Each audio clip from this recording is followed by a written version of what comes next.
Hey everyone, welcome back to the channel. Are you ready for a cultural adventure? Because today, we're diving headfirst into the fascinating world of Japan, a land of bullet trains, breathtaking temples, and surprising taboos. That's right, folks, there's more to Japan than sushi and anime. There are hidden rules, social faux pas, and things you just don't talk about. But fear not, intrepid travelers, we're here to be your guides through this cultural minefield. Get ready to be shocked, surprised, and maybe even a little relieved you don't accidentally offend a robot toilet in Tokyo. The next 10 minutes could save you from a major social snafu. So buckle up, hit that subscribe button, and let's crack the code on 7 taboos in Japan. Number 7. If you don't want to get into trouble with the locals, don't whistle at night. There are many opinions that whistling at night is simply a method to scare children so they can go to sleep quietly without making noise. Besides, there are many explanations for this. There are many human stories about snakes that are often associated with whistling sounds. For example, a short story recounts that there was a man with a cruel mind. He often killed people by hitting them with a stick.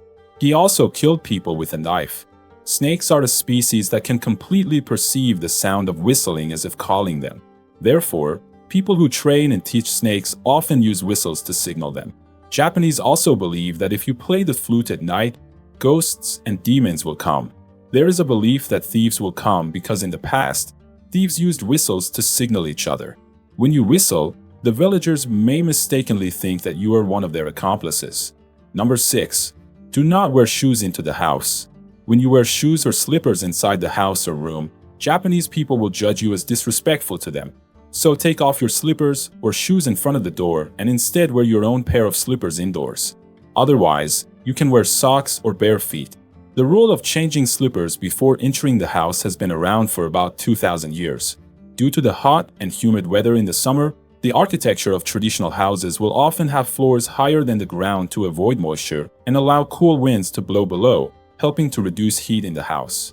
Furthermore, in traditional houses, tatami mats are lined with almost the entire floor surface.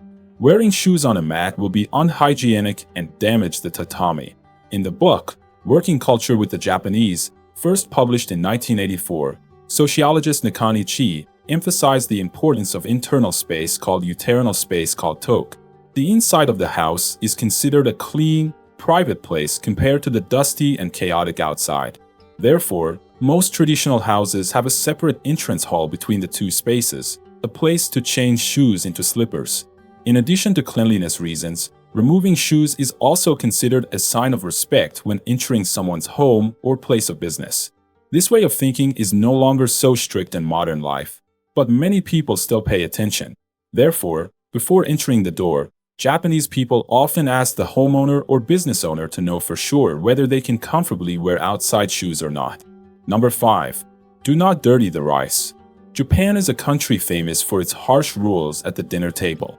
From clearly regulated things like not passing food with chopsticks or using the tip of chopsticks to point at others, to principles that are unspoken but must always be implicitly understood to avoid becoming clumsy, ignorant, and rude, elegant in the eyes of those around you.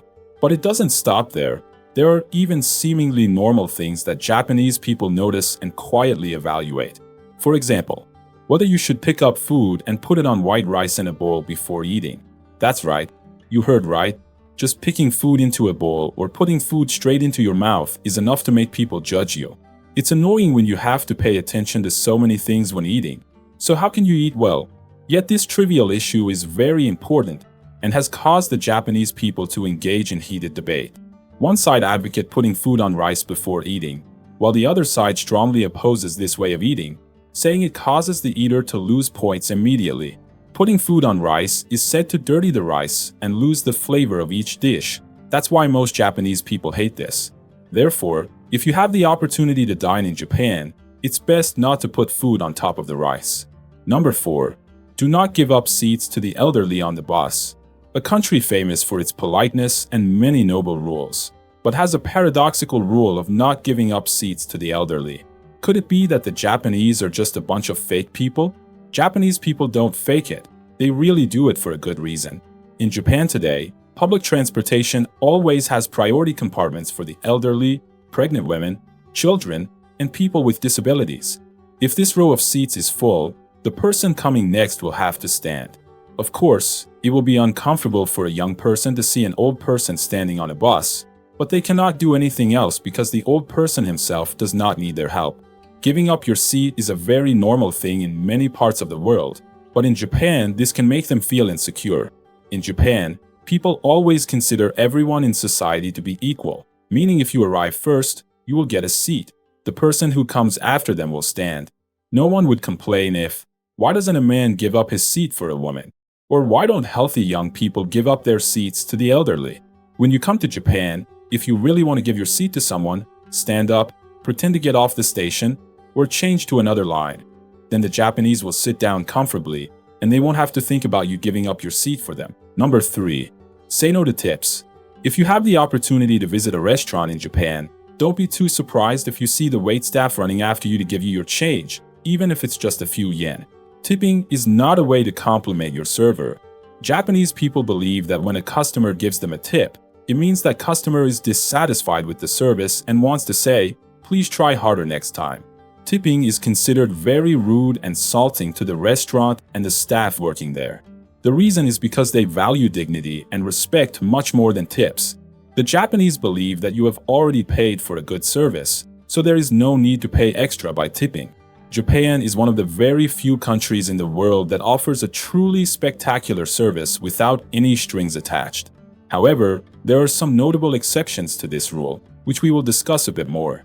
Instead of money, Japanese people show their love for service staff through a small gift called origami tip, a meticulously folded paperwork containing gratitude and appreciation, encouragement for service staff.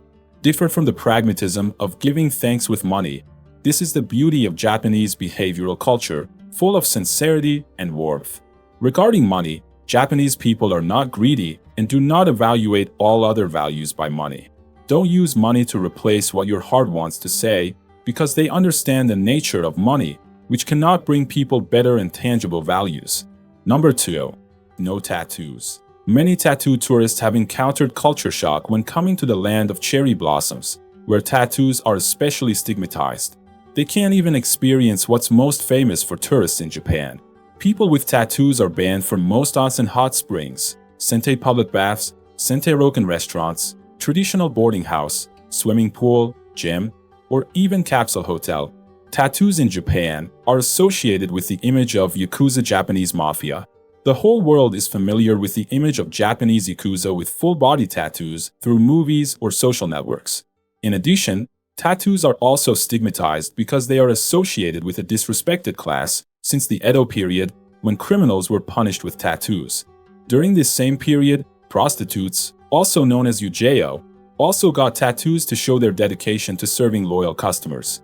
Tattoos gradually became illegal during the Meiji period and were only legalized in 1948. In many cases, you are not allowed to show your tattoos, although attitudes are gradually changing among the younger generation. Therefore, it is generally accepted for foreigners to have tattoos, but they are required to cover them up when in public places. In 2013, Yorunusia Tabrut and Mayuri came to Hokkaido to attend an indigenous language conference, but was not allowed to enter the hot springs because of the traditional Tamako tattoo on his face. Tattoos in other countries can be a beauty and a memory, but in Japan they are not recognized like that because the majority of Japanese people are very conservative in nature. Number 1. Avoid touching. In Japan, touching another person without their consent is rude. This is the minimum courtesy in Japanese culture, so each person here respects the personal space of others. If you visit Japan, don't touch people. Even shaking hands is not recommended in this country. Japanese people believe that shaking hands is quite silly and impolite. Instead, they bow at an angle of about 90 degrees to show politeness and respect to the other person. If you meet someone of high status or an elderly person, bowing deeply will help them feel that you are someone who respects them. Kissing in public is also considered disrespectful to others in Japan. Before 1945, it was considered a violation of public order and punishable by imprisonment. Before and after World War II, cultural attitudes and legal regulations in Japan may have undergone many changes. The ban on kissing in public can be understood in the context of Asian culture, where public displays of affection are less accepted than in many other Western countries. However, over time, Many of these regulations have become more flexible and are no longer as strictly applied as before. Currently, kissing in public is no longer illegal in Japan. However, there is still cultural restraint and respect when showing affection in front of others in public spaces.